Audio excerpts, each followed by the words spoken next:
So, because this is an enlightenment teaching, the goal is enlightenment, not anything else.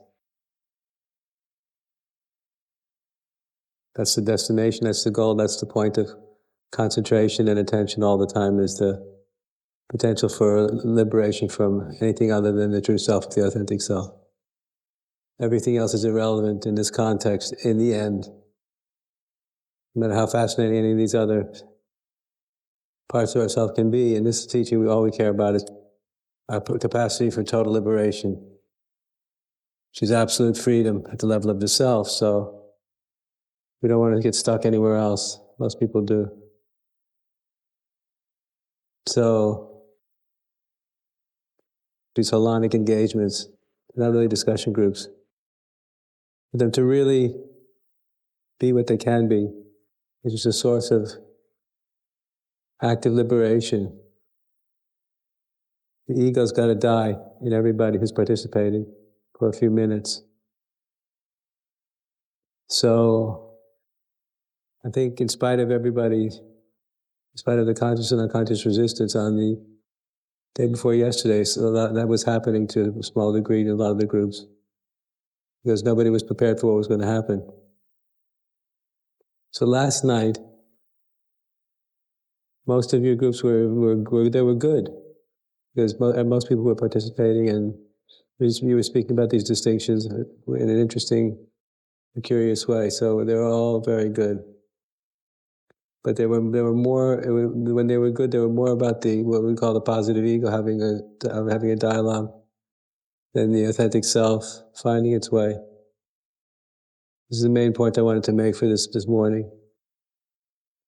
That the positive ego is not the authentic self. The authentic self is not the positive ego, but the positive ego can be a vehicle for the authentic self, but it's not the authentic self itself.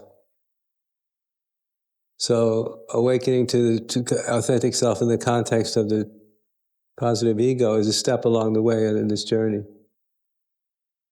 But I want you guys to get familiar with going much deeper, which is when any and all notions of a separate self completely disappear, not just in your mind, but in your own very being, in your very being. And people who have profound access to enlightened awareness are usually able to demonstrate that from time to time, when they get so immersed in the consciousness of the true self, or the authentic self, that their personality, their human personality and ego temporarily seems to disappear from the picture, seems to be completely gone. And all you can feel in their presence is the presence of the self, without a separate personality, which can be quite thrilling if you're sincere, and can be quite frightening if you're not ready to see the face of God directly. So these groups, the goal of these groups is to have a collective awakening for a short period of time, to give everybody a glimpse of what it's like to be enlightened at a very deep level. So for that to happen, you have to put into practice these simple attitudes which I've shared with you, we're going to continue to share with you, which is to transcend the personal sphere of your experience. You have to transcend your personal identity, which is the compulsive and conditioned relationship to reality through the structure of the personal self. That seems to be the vehicle through which we relate to relative reality or absolute reality. It's the structure of the personal self, right? This is why these simple instructions of not expressing opinions, not trying to make a point, of learning how to be more interested in listening than you are in being the knower, being a lot more interested in listening than you are in being the one who knows, and sitting in a state of vast, open receptivity without any idea of what's going to happen, with a lot of commitment and austerity and strength, remaining open to what you don't already know, with a kind of vigorous intention is necessary. Because what you want to happen is you want to compel your authentic self to wake up and start speaking through you. Now, so that's what we're interested in, and the idea here is we want more than one authentic self to wake up at a time. So what we're calling the authentic self, we want the authentic self to start having a conversation with itself, not the positive ego, not the intelligent, educated, positive ego having a conversation with another intelligent, well-educated, positive ego, which can be very interesting and intriguing and relatively meaningful. It's not what we're interested in. We want the self to talk to itself through us. And that happened briefly 2 days ago. So I want us to really focus in on this. We want to go deeper. So there's no trace of a personal self having an experience anymore. So you have to learn in this practice how to transcend the personal sense of self in a very deep way and see what's left. See what's left of you. See what it's like to be you when the personal's gone. And it's very intriguing, it's very absolute, it's very profound, it's very liberating if you're prepared for it. If you're not prepared for it, it can be scary and frightening. But if you're prepared for it, it can be the most exhilarating, thrilling opening to reality that you've ever known. So the way we get there is just through these very simple steps of not already knowing, which I keep repeating. And maybe now you know why I keep repeating it, because it opens these doors to open up if you really do it. If you make yourself empty, you have to render yourself empty. We all have to render ourselves empty. So this portal can open up inside us. And we have to trust in the friend we can't see. We want the friend who we can't see to start speaking, not our positive ego. So when the positive ego exits the room, all kinds of miraculous possibilities show up about who you are and what's possible individually and collectively. Very thrilling. But this requires an enormous amount of renunciation. So we have to go back to this 0 point again and again and again with great self-discipline and interest. But to repeat, it was just a place of not already knowing, not knowing, and being very patient and waiting to see what's going to happen. Now, this is what I do when I teach all the time.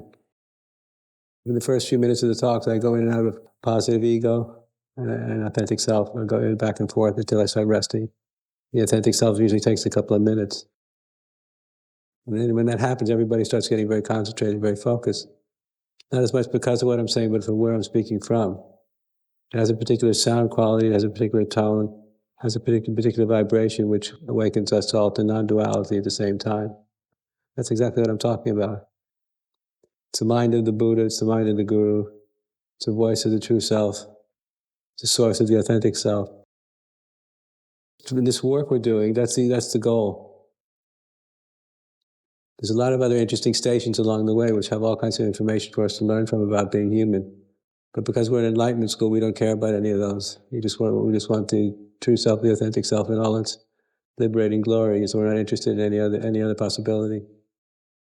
Because it's only in the true self, the authentic self, that you can experience total or unconditional liberation on its own terms, which opens up a different possibility for your relationship to reality than any other station. So I want you to think about this morning what it would be like to be you without being you, whoever you are, whoever you think you are, being embedded in this personal stream of consciousness and cognition. What would it be like to be you? I'd like you to find out, see what it feels like and see what it looks like. See what it thinks like. Because it's different, it's bigger, it's deeper, it's more profound than any relative notion of who you are. So how that relates to what we want to do in these dialogical processes, instead of us speaking confidently as the positive ego, you want to be more patient and see what happens when you wait, and don't do that. See what comes from a deeper place inside you. It's always there waiting. But if your attention is always on the past and who you think you have been, you won't gain access to this, what we call the true self, or the authentic self. The presence of the authentic self will make itself known when that which is infinite emerges. When you feel the presence of the infinite, then you know you're beginning to get on solid ground. That becomes the unlimited context of a new possibility for being human, for all of us. That's the ground of enlightened awareness.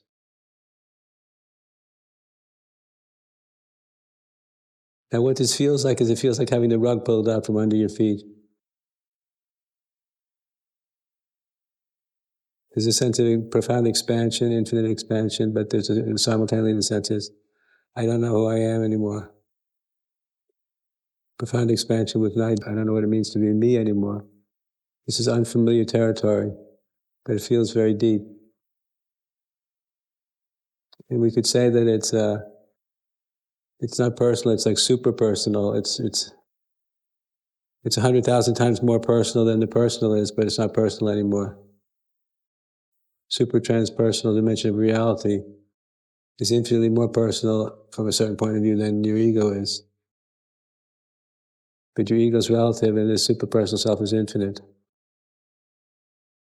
And yet at the same time it's you. It contains all of your unique personal traits and habits and conditioning. But it's not in any way limited to them. So we're not interested in having an interesting conversation, we're interested in having a liberating experience. It's not the same thing. That's what this process is all about. And specifically, this is liberating the subjective state of enlightened awareness from these internal domains of the unique individual to the shared space between us. That's the idea. Now, we don't know the limitations of what's possible when the enlightened awareness emerges in the space that exists between us. We don't know the limits of what's possible. And in my own case, I want to be very cautious about what I think is possible. I want to find out. We have this is a new territory, so we have a lot to explore, a lot to find out about what's possible. This experience that I'm describing is not a magic bullet. It's not going to solve all your problems or solve all the problems of the world we're living in, or solve all the problems of humanity instantaneously or anything like that.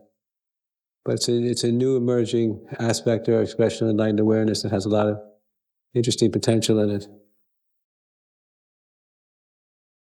A lot of people who freshly discovered this space between us think they've found the answer to all of life's questions, all of life's mysteries and challenges, but it doesn't work that way. It's not that simple. But it's a new dimension of the practice of enlightenment. Now, instead of enlightenment being merely a personal matter, it becomes personal and collective. It's not either or, it becomes both. And so in evolutionary enlightenment, I want everybody to practice both these aspects of awakening, both the personal awakening and your own personal access to these higher states of consciousness and deeper dimensions of yourself. And it's the collective experience of this higher state of consciousness and explore what it means for the evolution of consciousness and culture as a total practice and as a total engagement with life. So far, with exploring the dimensions of this new higher collective in a subjective we space, there's no evidence to say that it'll help us solve our problems. It helps us to experience non-dual intersubjectivity. It awakens us to the one that is the many and the many that is the one. It's a felt experience of consciousness and cognition. But it doesn't have any inherent miraculous capacity to help us solve our problems. That's yet to be discovered. Our problems will have to be solved the hard way. There's no easy way forward. But any way we can find to come closer together in non-dual consciousness brings us closer to ourselves and our potential now.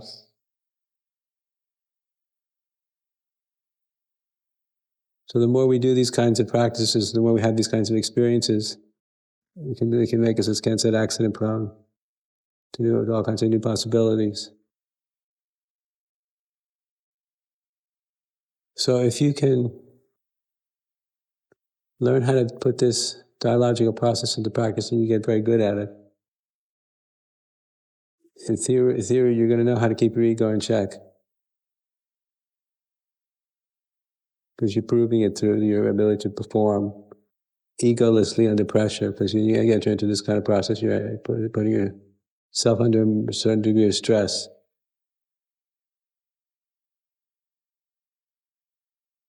So learning how to keep your ego in check in a very clear, concise way is a very big gift to you and to all your friends and family.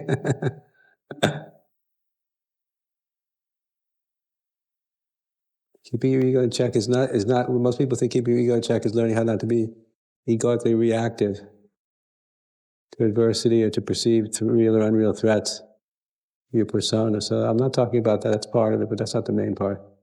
The main part is how to be egolessly open and free, in spite of where you think you're at, in spite of how unenlightened you're convinced that you are. You want to learn how to be enlightened anyway, sometime around now.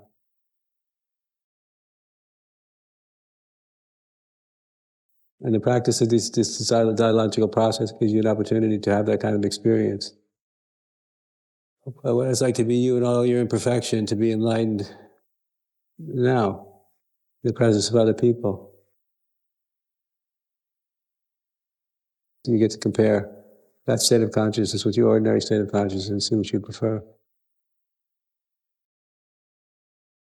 But we want to see this as a means to an end, a means to a higher end, and the end is the actualization of the highest human possibilities.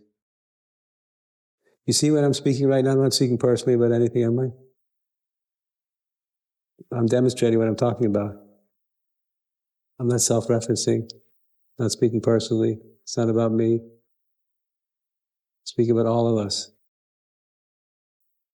That's the authentic self. It's the I to the we consciousness.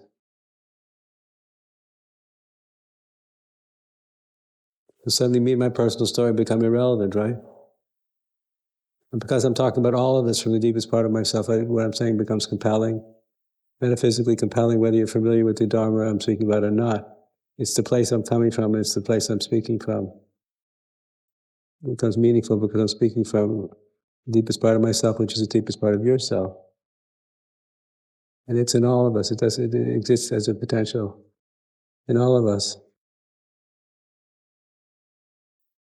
And for this higher and deeper spiritual work to be successful, we all have to learn how to be able to do that to some degree.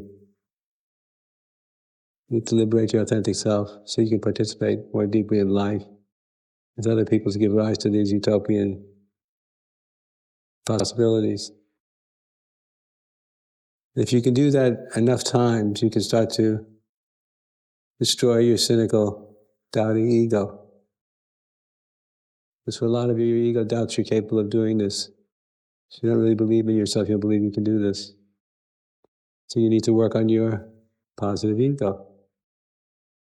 But we're not doing that right now, we're doing something much more direct.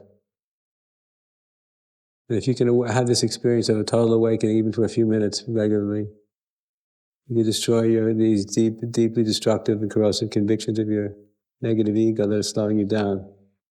Without needing to analyze them or understand them, just because the light of the true self will obliterate them, at least temporarily, again and again and again and again.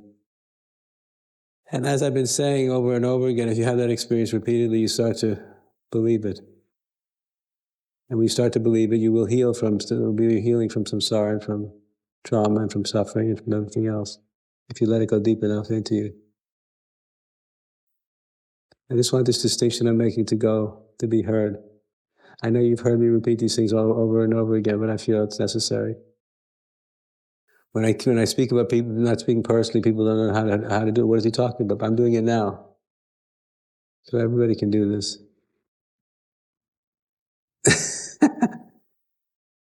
When you transcend the personal in yourself, life doesn't get more boring, it gets a lot more interesting.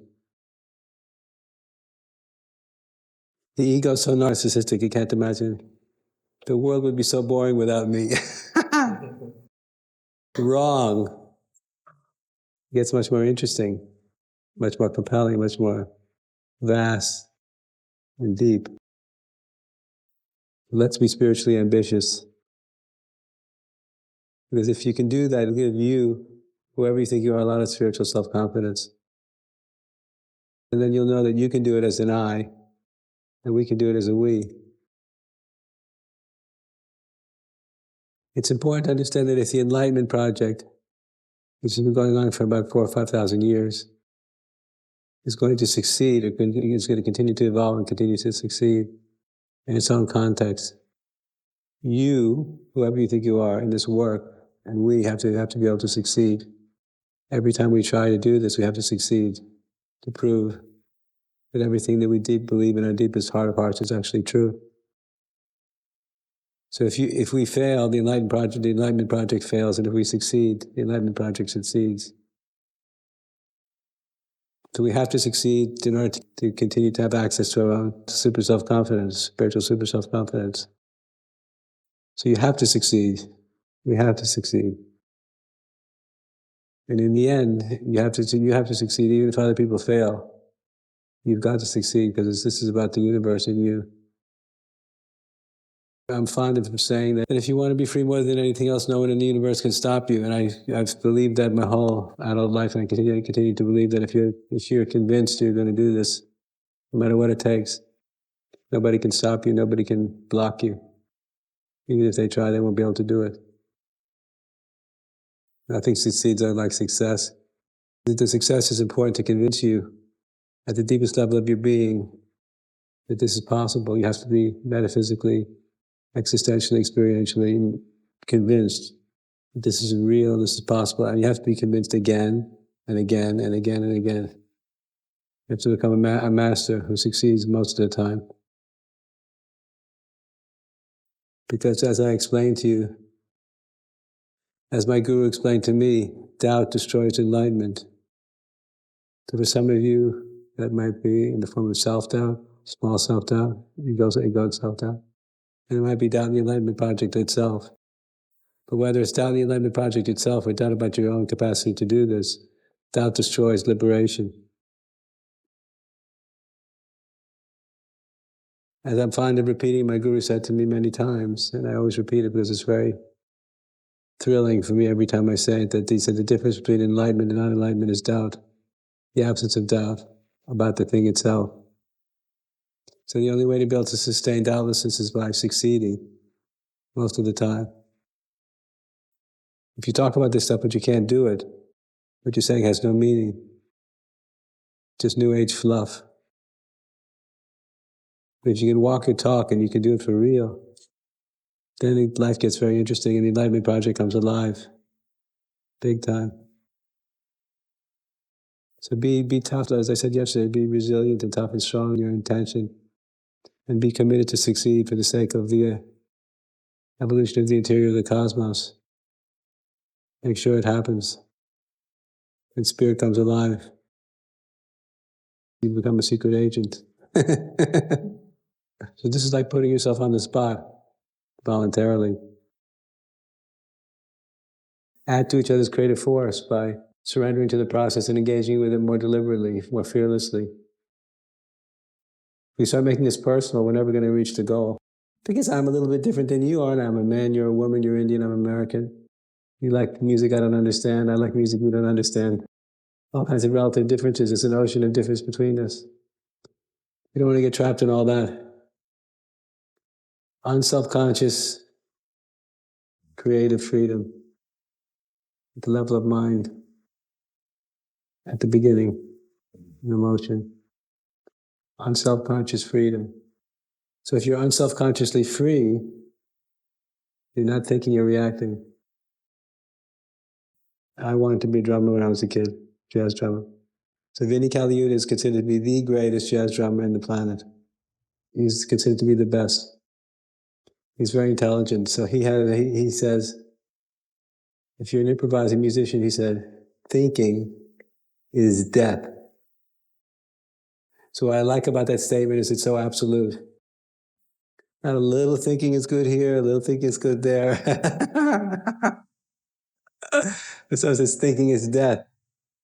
If you want to give rise to the creative process, which he's a master, it makes it very simple. So Vinny says, thinking is death. Because he's a very expressive musician. He's a genius as a musician. Thinking is death. So it works for the same way in this process. Thinking is death. Well, if I'm not going to think about this, how am I supposed to do it? I've told you how to do it. Stop thinking and trust and listen. You're not giving me anything to do. Yes, I am. So the way to awaken the authentic self is to be quiet at the level of ego. Positive ego, negative ego. Go, shut up. So then it narrows the options. So then when you speak, the idea is only to speak from the authentic self. And also, as I've explained about 3-4 times on this retreat for all of you smart guys, this constant chattering and thinking about what's happening, this is, constantly trying to objectify this intersubjective experience, destroys it.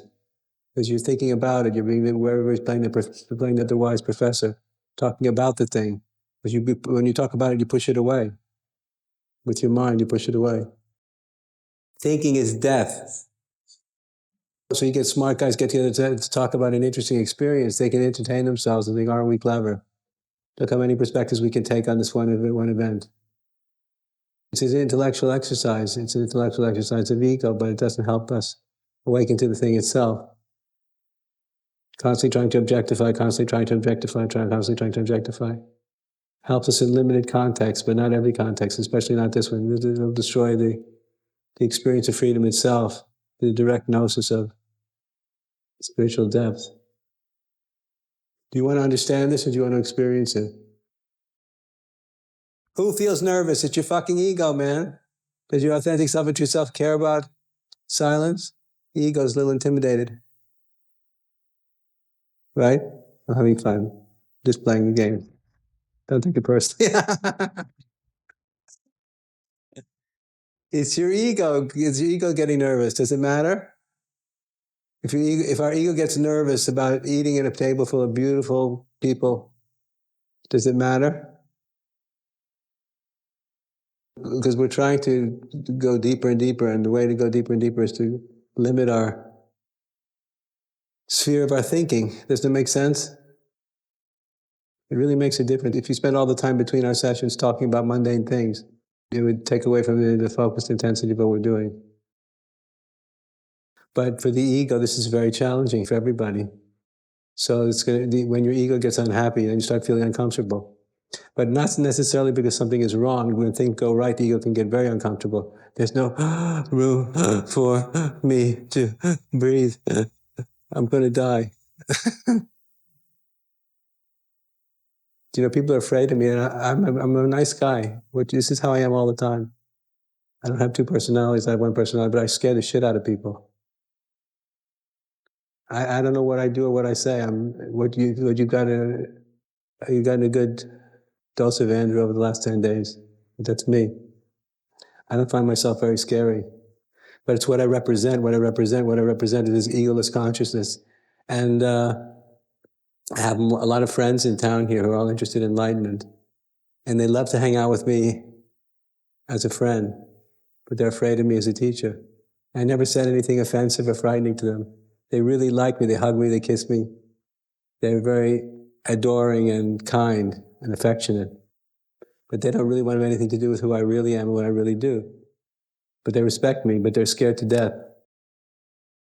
So I've had this problem all my whole life as a teacher, that there's a ferocious nature to the Dharma as it comes through me. And it's not just the words I use, but it's the place it comes from. Now, I don't know why that's the case. That's my destiny. That's my karma. I don't understand it, but people know this is real. And so that makes people's egos get a little bit uncomfortable. So please, just appreciate that. But you have to be careful of your own ego. We all have to be responsible for our own ego. Because if it's the real thing, the ego gets agitated. Because you can start to see in the way that I teach, this is there's a lot of austerity. It's very austere. Because there's no room for the ego to breathe. I feel like there's no oxygen. I'm dying. Which is how sometimes I make people feel, but that's my job. Last time I read the Enlightenment books, it's about transcending ego. Follow? So if you can hang in there with me, you'll be glad you did.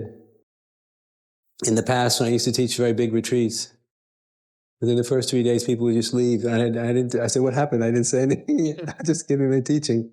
They would just literally, they would leave without even saying why they left. Nothing happened. Because people feel the threat of ego death. And suddenly they say, I got to get out of here before it's too late. So we only have, I think, 4 days left, so you'll survive, I'm sure. But please take seriously what I'm sharing on its own terms, and I know that what I teach is dangerous because of its power, because of its authenticity, because of its realness. I don't apologize for that. That's one of my gifts because it's so powerful. And don't listen to your ego. Remember, the famous drummer said, "Thought is death." And what I'm teaching, this actually works. If you apply these principles on their own terms, they actually work.